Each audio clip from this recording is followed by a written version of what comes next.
Welcome back from the break. Nazir Nazir साहब, आप break पे जाने से पहले कह रहे थे कि अब तोपों का रुख हमारी तरफ होगा।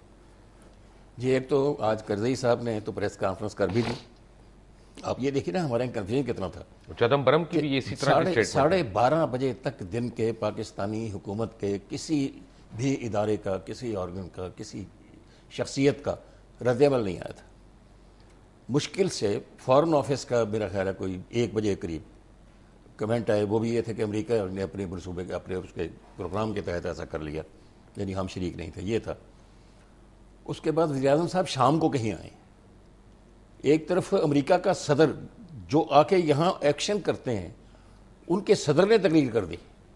अफगानिस्तान के सदर ने 11 बजे प्रेस कॉन्फ्रेंस कर दी, जिनके पड़ोस में हम वाक़ हैं, जिनके घर में ये वाक़ होता है, उनमें न कोई सदर बोला, न कोई प्राइम मिनिस्टर बोला, न कोई वजीर बोला। ये यानी ये क्या मैं हैरान हूँ कि ये किस तरह के हम यानी गवर्नेंस कहाँ है यहाँ पर। अच्छा, उसके साथ जहाँ पर वाक़ होता है वहाँ कोई मौक़िफ़ ही नहीं आ रहा हुकूमत का। दूसरी तरफ ये आ रहा है, और करज़ई साहब कह रहे हैं, वो कह रहे हैं हमारा मौक़िफ़ दुरुस्त साबित हो गया। हम कहते थे कि वो काबुल पाकिस्तान में है, हम कहते थे वहाँ से टेररिज्म के सारे मनसूबे बनते हैं, वहीं से टेररिस्ट आते हैं, अदरवाइज़ अफगानिस्तान में हम कंट्रोल कर चुके हैं। इसका मतलब क्या है?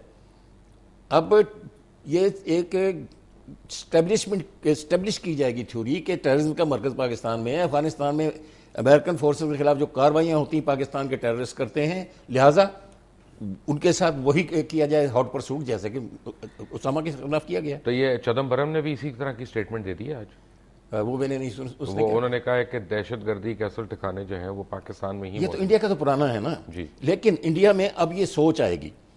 मेरा बेटा जो अरीक है वो तो इस चीज़ का बड़ा कायल है कि इंडिया हमारा कुछ नहीं बिगाड़ सकता, लेकिन आप ये देखिए कि इंडिया तो हमारे उससे डरेगा ना जो हम कोई हमारे खिलाफ कोई एग्रेशन की जाएगी।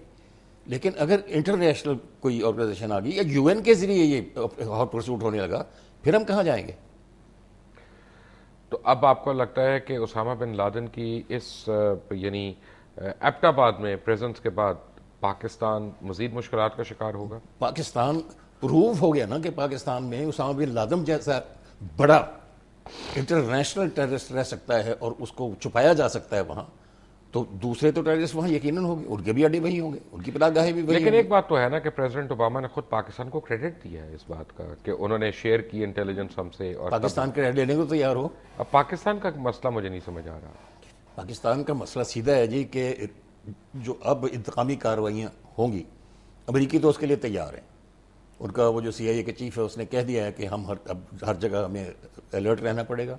अपने शहरियों से कह दिया है कि सफ़र करते वक्त एहतियात करें। उन्होंने अपने तमाम जो सेंसिटिव मकामात हैं वहाँ पर अपनी सिक्योरिटी बढ़ा दी है, और उन्होंने कहा है कि इंतकामी कार्रवाइयाँ होंगी। हमें नहीं पता कि हमारे खिलाफ होंगी, हमारे मुल्क में हुआ है, और क्या वो उन्हें पता? हम जितना मर्जी कहें, हम उससे डरते हुए कह रहे हैं ना कि इंतकामी कार्रवाई के निशाना हम ना बन जाएं, लेकिन ये हमारी मौक़िफ़ को मानेगा कोई नहीं। जो टेररिस्ट हैं उनका तो अपना माइंड सेट है, वो कहेंगे आपने इन्होंने मरवाया, रख के खुद।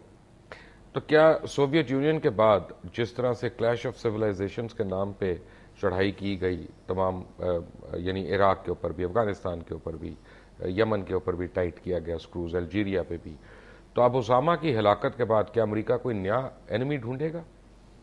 नहीं, मैं इस तरह की कॉन्स्पिरेसी थ्योरीज पर यकीन नहीं रखता। बस हम पहले सब कहते थे उसामा बिन लादेन एक मिथ है, लेकिन वो मिथ नहीं है ना, वो तो एक ओरिजिनल शख्स निकला।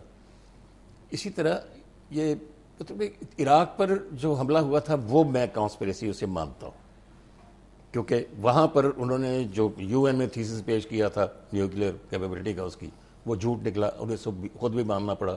लेकिन वो मानने के बाद भी उन्होंने वो जो हमले के फ़वायद थे वो तो नहीं छोड़े, वो तो अड्डे वहाँ रख लिए, वो तो ऑयल कंपनीज के कॉन्ट्रैक्ट उन्होंने कर लिए, जो उन्होंने गेंस वहाँ से करना थे वो कर लिए, और इराक सेंट्रल मिडल ईस्ट में एक एंटी अमेरिका गवर्नमेंट, एक प्रो पैलेस्टाइन गवर्नमेंट वो ख़त्म कर दी, इसराइल का एक दुश्मन ख़त्म कर दिया। सारे फ़ायदे तो उन्होंने उठा लिए, झूठ बोल के उठा लिए। लेकिन यहाँ तो उसामा बिन लादेन था। बाद में साबित हो गया कि ये जो 9/11 का वाक़या हुआ है, और वाक़यात हुए बल्कि पेंटागन पे भी हुआ, वाइट हाउस पे हुआ, वहाँ हुआ, ट्विन टावर पे हुआ, तो वो तो उन्होंने मान लिया था कि हाँ हमने किया। तो अब बिन लादेन के बाद पाकिस्तान किस किस्म की मुश्किलात का सामना कर सकता है? मुश्किलात नंबर 1 तो जी इंतहा पसंदी का एक थोड़ी सी लहर मुझे लगता है यहाँ उठेगी, क्योंकि उसामा यहाँ आज भी बहुत से लोगों का जिनका जिक्र ये कर रहे थे, हसन निसार उनका हीरो है। तो वो तो अभी सोच रहे हैं कि ये बहुत बड़ा एक, अभी मैं किसी साबिक जर्नैल साहब को सुन रहा था कि ये मुर्दा उसामा जो है ये जिंदा उसामा ज़्यादा ख़तरनाक साबित होगा। कुछ तो ये तस्वुर किए बैठे हैं कि उसके जवाब में, अच्छा कुछ यहाँ के हमारे बहुत से सियासतदान पैसे वैसे लेते रहे हैं उनसे, अब थोड़ा बहुत तो हक़ नमक अदा करेंगे ना, थोड़ा बहुत कुछ उन्होंने भी करना है। और उसके बाद फिर असल चीज़ जो है वो ये है कि उसामा के नाम पर कुछ इंतहा पसंद पाकिस्तानी हुकूमत के ख़िलाफ़ भी कोई आवाज़ उठा सकते हैं। इन सारी चीज़ों के लिए हमारी हुकूमत को तैयार रहना चाहिए। और ये जो अपनी ज़िम्मेदारी लेने से हम कतरा रहे हैं, ये नहीं ले रहे, मेरा ख्याल है ये बेहतरी कर रहे हैं। कम से कम वो जो फनेटिक्स है उनके टारगेट बनने से शायद बच जाएं, लेकिन मैं नहीं मानता कि वो यकीन कर। आपको हैरानी नहीं हुई है कि वजारत खारजा ने तो 12:30 बजे एक बयान दे दिया, वजारत दाखिला ने कोई बयान नहीं दिया? ये हमारे रहमान मलिक साहब तो बड़े हर मामले में आगे बढ़ के बयान देते हैं। मुझे हैरत है कि वो आज क्यों खामोश हैं, उन्हें बोलना चाहिए। बड़ी चीज़ों अच्छा, पे हैरत है। आज आपको ये मालूम है कि क्लिपिंग चल रही थी, उनकी भी चल रही थी, जिसमें वो कह रहे थे कि उसामा बिन लादेन पाकिस्तान में नहीं है। बिल्कुल याद है मुझे। बहुत से सवालिया निशानात हैं। एक ब्रेक के बाद, टेक अ ब्रेक।